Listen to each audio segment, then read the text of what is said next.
मेरे नबी ने पूछा इस्लाम का सबसे मजबूत अमल क्या है? सहाबा ने कहा नमाज, आपने कहा नहीं। सहाबा ने कहा जिहाद, आपने कहा नहीं। सहाबा ने कहा रोजा, आपने कहा नहीं। सहाबा ने कहा हज, आपने कहा नहीं। तो या रसूल अल्लाह फिर आप बताएं। फरमाया दीन का सबसे मजबूत अमल, सबसे आला दर्जे का मुसलमान कौन है?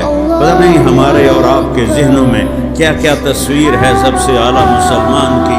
मेरे नबी ने फरमाया मन सलिमल मुस्लिमून मिन लिसानिही व यदिही। सबसे बेहतरीन मुसलमान वो है जो किसी को हाथ और ज़बान से तकलीफ न पहुँचे।